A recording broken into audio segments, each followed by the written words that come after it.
পৃথিবীর মানুষ মানুষের গোপন কথা কান লাগিয়ে শুনবা না, চিরদিনের জন্য নিষেধ। পৃথিবীর মানুষ পরস্পরে বদনাম করবা না। তোমরা কি তোমাদের ভাইয়ের গোস্ত খেতে ভালোবাসো? তোমরা এটা খারাপ মনে করো। বদনাম করা মানে ওর গায়ের গোস্ত খেয়ে না। আপনি একজনের বদনাম করলেন মানে ওর গোস্ত আপনি চাপিয়ে চাপিয়ে খেয়ে নিলেন। কথা আল্লাহ বলছেন, এ সার মর্ম কি?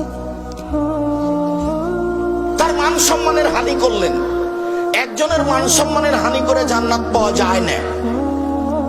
আল্লাহ তাআলা বলেন, ওয়াইলুল লিকুল্লি হুমাযাতিন লুমাযা, ধ্বংস সুনিশ্চিত, জাহান্নাম সুনিশ্চিত যে সামনে বদনাম করে, যে পিছনে বদনাম করে তার জন্য। যে সামনে বদনাম করে, যে পিছনে বদনাম করে তার জন্য ধ্বংস সুনিশ্চিত, জাহান্নাম সুনিশ্চিত। এ কথা আল্লাহ তাআলা বলেন। আবু হুরায়রা রাদিয়াল্লাহু তাআলা আনহু বলেন, রাসূল সাল্লাল্লাহু আলাইহি ওয়াসাল্লাম বলেছেন, ইয়াকুমুয যান্না ফাইন্না যান্না আকযাবুল হাদিস। পৃথিবীর মানুষ ধারণা থেকে বেঁচে থাকো।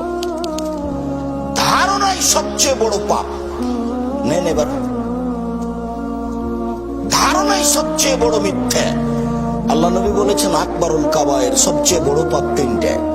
এক, শিরক করা। দুই, বাপ মায়ের অবাধ্য চলা। তিন, মিথ্যা সাক্ষী দেওয়া, মিথ্যা কথা বলা।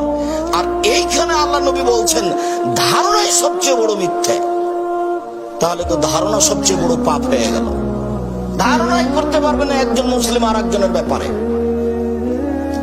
এরপরে আল্লাহ নবী বলছেন, পৃথিবীর মানুষ ওয়ালা তাহাসসু,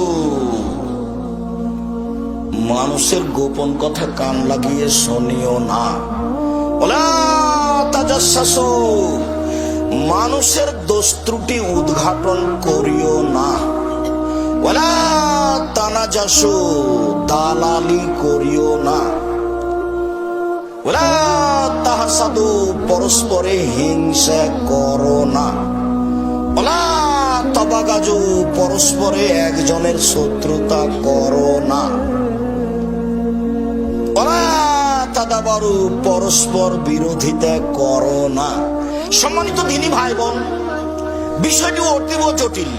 এই হাদিস আবার আলোচনা করি। পৃথিবীর মানুষ, তোমরা পরস্পরের কথা কান লাগিয়ে শুনিও না। কারো কথা কান লাগিয়ে শোনা হারাম, কাবিরা গুনাহ। রাসূল সাল্লাল্লাহু আলাইহি ওয়াসাল্লাম বলেন, কেউ যদি কারো কথা কান লাগিয়ে শোনে, তাহলে কিয়ামতের মাঠে তার কানে সীসাকে জাহান্নামের আগুনে গরম করে তার কানে ঢেলে দিবেন। কান লাগিয়ে শোনা হারাম, কাবিরা গুনাহ, কোনোদিন নয়, চিরদিনের জন্য হারাম। দুই, ওয়ালা তাজাসসু, পৃথিবীর মানুষ, তোমরা মানুষের দোষ ত্রুটি উদ্ঘাটন করো না।